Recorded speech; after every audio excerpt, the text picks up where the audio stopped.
Abandonment to Divine Providence. By Father Jean-Pierre de Caussade, S.J. Book 2, On the State of Abandonment. Chapter 3, The Trials Connected with the State of Abandonment. Section 1, Unwise Interference. The first trial, the obloquy and unreasonable exactions of persons with a reputation for wisdom and piety.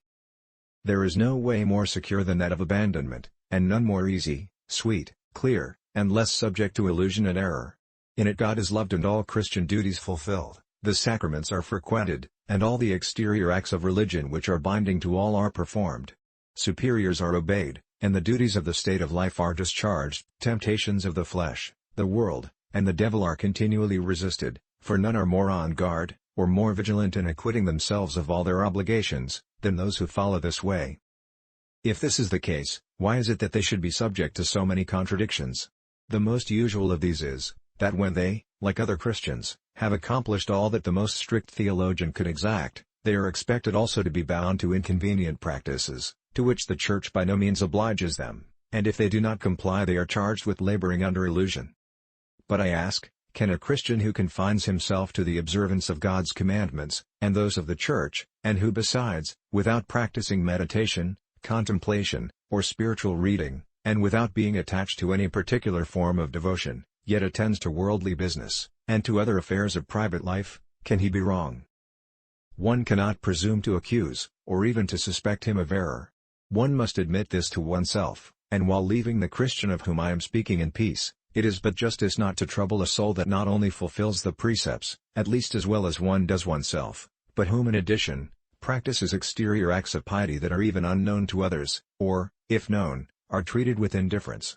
Prejudice goes so far as to affirm that this soul deceives itself, and deludes itself because, after having submitted to all that the Church prescribes, it holds itself free to be in the condition to give itself without hindrance to the interior operations of God, and to attend to the impressions of His grace at times when no other duty intervenes to expressly compel them. In a word, they are condemned because they employ the time which others give to amusements and temporal affairs, in loving God. Is not this a crying injustice? This cannot be too strongly insisted upon. If anyone keeps the ordinary course, goes to confession once a year, nothing is said about it, he is left in peace with an occasional injunction, not pressed with too much importunity, nor making it an obligation, to do a little more. If he should change his ways and try to improve them, then he is overwhelmed with counsels for his conduct, and with different methods, and if he does not follow these pious rules diligently, then he is done for, he is a subject of suspicion, and nothing is too bad to predict of him. Are they not aware that these practices, however good and holy they may be, are, after all, only a way leading to divine union? Is it necessary, then, to be always on the road when one has already arrived at the goal? Nevertheless, it is this that is exacted of a soul which is supposed to be laboring under illusion. This soul has made its way, like others, at the beginning, like them it knew what to do, and did it faithfully. It would be vain now, to attempt to keep it bound to the same practices. Since God, moved by the efforts it has made to advance with these helps, has taken it on Himself to lead it to this happy union, from the time it arrived at the state of abandonment, and by love possessed God, in fine, from the time that the God of all goodness, relieving it of all its trouble and industry, made Himself the principle of its operations, these first methods lost all their value and were but the road it had traversed. To insist upon these methods being resumed and constantly followed, would be to make the soul forsake the end at which it had arrived to re-enter the way which led to it. But, if this soul has any experience, their time and trouble will be thrown away. In vain will they pursue it with noisy clamors, turning a deaf ear it will remain untroubled and unmoved, in that intimate peace in which it so advantageously exercises its love. This is the center in which it reposes, or, if you prefer it, it is the straight line traced by the hand of God. It will continue to walk therein, for all its duties are plainly marked out in it, and by following this line it fulfills them without confusion or haste, as they present themselves.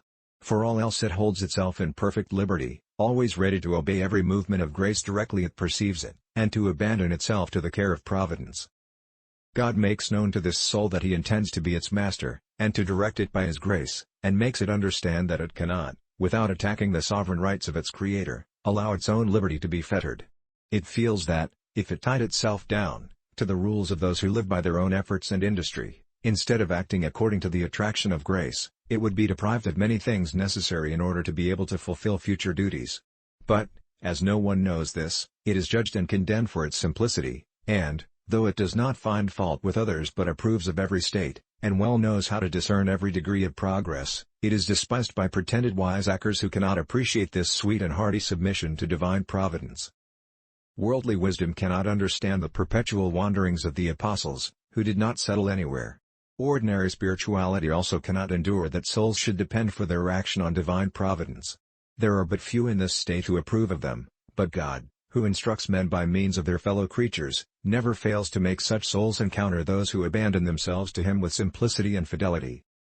Besides, these latter require less direction than others in consequence of having attained to this state with the help of very good directors.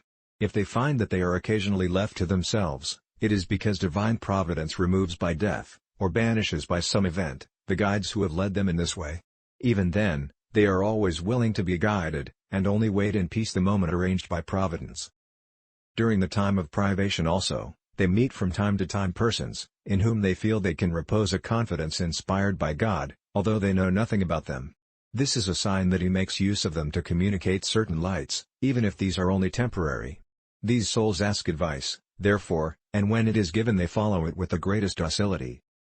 In default of such assistance, however, they have recourse to the maxims supplied to them by their first directors.